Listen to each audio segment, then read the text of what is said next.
안녕하세요. 독서연구소 고영선 작가입니다. 여러분 반갑습니다. 오늘은 식습관과 건강에 관심 있는 분들이라면 반드시 읽어야 책 영양의 비밀 시간이고요. 이 책은 세계적인 영양학자가 자신의 45년간의 연구를 집대성한 명저입니다. 그래서 꼭 읽어봤으면 좋겠고, 오늘 여러분과 나눠볼 이야기의 주제는 평균적인 인간이 없다, 두 번째 시간인데요.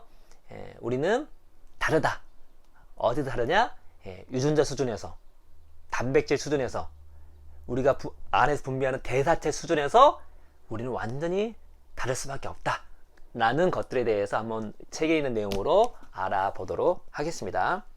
다인의 진화론에 따르면 유기체들 사이의 변이는 환경 요구에 직접 반응하지 않는 유전자 변형과 재결합에 기인한다.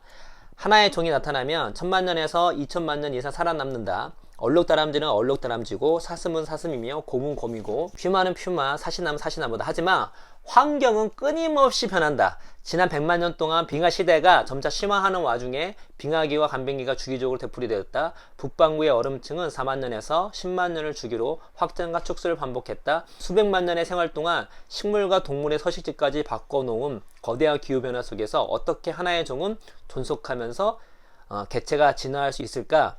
유전자의 발현 방식에 질문의 답이 일부 숨어 있다는 것이죠. 그러니까 환경은 끊임없이 변하지만 우리는 우리잖아요. 거기 어떻게 적응할 수 있었을까? 바로 우리 안에 있는 유전자의 변화무쌍한 변이, 우리 단백질의 어마무시한 조합 능력, 우리의 분명 대사체의 어마어마한 양, 어마어마한 그 다양한 종류의 양, 이런 것들 통해서 환경은 변하지만 각 생명은 이거를 극복해 나갔다고 하는 것입니다. 유전자의 발현 방식의 질문의 답이 일부 숨어 있다. 예를 들어 인간의 모든 세포는 동일한 유전자를 대략 2만 개 정도 가지고 있다. 하지만 눈의 세포는 피부의 세포와 다르고, 다양한 장기의 세포도 마찬가지다. 하나의 세포는 자신이 눈의 일부인지, 피부의 일부인지, 작은 창자의 일부인지, 뇌의 일부인지 어떻게 하는 것일까? 망막세포와 피부세포는 같은 2만 개의 유전자를 가지고 있지만, 망막세포는 전체 개념의 특정한 부분 집합을 활성화하고 억제하고, 피부세포는 또 다른 부분 집합을 활성화한다. 각각의 세포는 각 독특한 스펙트럼의 유전자를 선택함으로써 특정한 형태, 기능, 행동을 확보한다. 하지만 망막세포는 어떤 유전자를 활성화하고 억제해야 할지 어떻게 할까? 부분적으로는 핵심 조절 유전자가 한 세포의 정체성과 성장, 형태와 크기를 통제한다. 그것들이 수백 개의 분자 스위치를 켜거나 끄는 역할을 한다. 똑같은 유전자가 있지만 속칭 어떻게 연주하에 따라, 우리가 피아노를 치더라도 피아노 건반 다 똑같잖아요. 그렇죠? 근데 얼마나 이 피아노 건반에서 얼마나 많은 다양한 음악들이 나옵니까? 어떤 건반을 누르고 어떤 건반을 누르지 않고, 이거에 따라서 다양한 음악이 나오잖아요. 같은 맥락의 이야기를 하고 있는 것입니다. 유전자 연구가 시작된 후 프로테오믹스가 단백질 유전 정보학이 개체 독특성을 탐색하는 수단으로 자리 잡았다. 프로테오믹스는 세포를 생성하는 단백질을 생성하는 아미노산의 구조와 기능에 관한 연구다. 유기체의 게놈은 어느 정도 고정된 반면, 프로테옴은 환경의 변화에 따라 특정 유전자가 서로 다른 형태의 세포로 발현되므로 세포마다 다르고 그때그때 달라진다. 뭐죠? 세포마다 다르고 그때그때 달라진다. 따라서 2만 개의 유전자는 대략 20만 개의 유형의 RNA를 생성할 수 있다.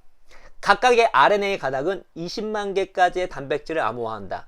이렇게 되면 단백질의 종류는 400억 개까지 기하급수적으로 불어난다. 하나의 세포 속의 단백질은 수백 개의 변이를 가질 수 있다. 학자들은 단백질의 정체를 가려내기 위해 질량 분석기를 사용하지만, 이 장비가 복잡한 만큼이나 그 동적 범위 혹은 하나의 표본 속 서로 다른 단백질을 채취하고 phân석하는 능력은 단백질의 복합도를 3에서 4배수 초과한다. 한마디로 뭐죠? 이 단백질 수준에서 얻었다? 어마어마한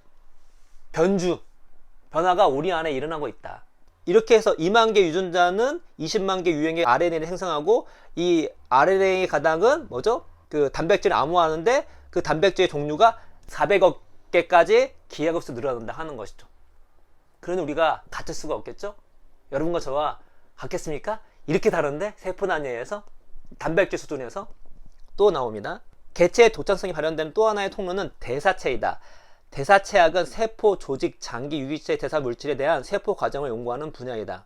유전자의 발현과 단백질의 유전자 정보를 분석해 세포 속의 유전자 산물을 밝혀내는 한편, 대사 프로파일링은 세포의 생리학을 나타내는 스냅 사진을 보여준다. 조직과 분비액이 개체의 신진대사 상태를 반영한다는 사실은 이미 오래전부터 알려져 있다. 한의사들은 개미가 당분을 좋아한다는 사실을 이용해 소변에 포도당 수치를 추측하고 당뇨병을 진단했다. 1940년대 말 로저 윌리엄스는 종이 크로마토그래피를 통해 소변과 타액 속의 대사 프로파일이 조현병 같은 질병과 연관된다는 사실을 증명했다. 요즘 과학자들은 고도의 기술을 이용해 개체의 복잡한 신진대사를 분석한다. 2007년에만 과학자들이 밝혀낸 대사 물질이 2,500종, 약물 1,200종, 사람이 먹는 음식 성분 3,500종 정도였다. 2015년 9월 기준으로 대사체학의 데이터베이스 메틀린 METLIN에 24만 종이 넘는 대사체가 수록되어 있다. 뭐죠? 24만 종이 넘는다고요. 대사체학과 단백체학과 유전체학은 각 개체를 독특하게 만드는 세포 과정이 얼마나 복잡하고 미묘한지를 보여준다. 식물과 동물은 자신이 거주하는 환경과 상호작용하며 개성을 표현한다. 우리가 지금 게놈, 단백체학, 대사체학에 대해서 알아봤는데, 솔직히 저도 그렇고 여러분도 그렇고 대부분 전문가가 아니잖아요.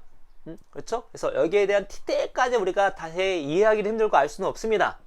근데 확실한 건 무엇이냐면, 한마디로 이걸 보면 너랑 나랑은 다를 수밖에 없다는 거예요. 한 개인은 이 세포 수준에서 너무 다양할 수밖에 없다는 것입니다. 이 세포 단위에서, 단백질 단위에서 이 수많은 말도 안 되는 어마어마한 대사체들, 이런 것들이 우리 안에 운영되고 있는데, 어떻게 모든 사람에게 똑같은 식단, 똑같은 건강 식단이 있겠습니까? 그리고 이것이 시시때때로 내 환경과 상황에 따라 다른데, 어떻게 해서 똑같은 건강 식단을 매일 똑같이 먹겠습니까? 다 다를 수밖에 없는 것이죠. 다양스럽게도 반복해서 말씀드리지만, 우리가 개개인이 다르면 뭐 어떻게 되냐? 예, 우리가 몸의 지혜가 있는 것입니다. 그래서 말씀드렸죠. 이 책을 통해서 과학자들이 얘기하고 있는 과학적 근거 안에서 우리의 잃어버린 몸의 지혜를 찾아서 우리 자신만의 맞춤형 개인 식습관, 개인 식단을 찾고 그때그때마다 필요한 음식들을 섭취하자라는 것이 이 책의 큰 취지입니다. 그래서 우리가 그걸 알아갈 때, 지금은 우리가 개체 독특성에 대해 알아가고 있는 것이니까, 우리는 이렇게 유전자 단위에서, 단백질 단위에서, 대사체 단위에서 다르다라는 것들을 지식을 함양하시면서, 다음에는 얼마나 우리가 환경에 따라서 달라지는지, 유전적 차원에서 달라지는지, 그것이 나뿐만 아니라 또 우리 후손들에게 얼마나 그 영향을 미치는지, 후성 유전에 대해서 알아보도록 하겠습니다. 오늘 이야기는 이것으로 마치도록 하겠습니다. 감사합니다.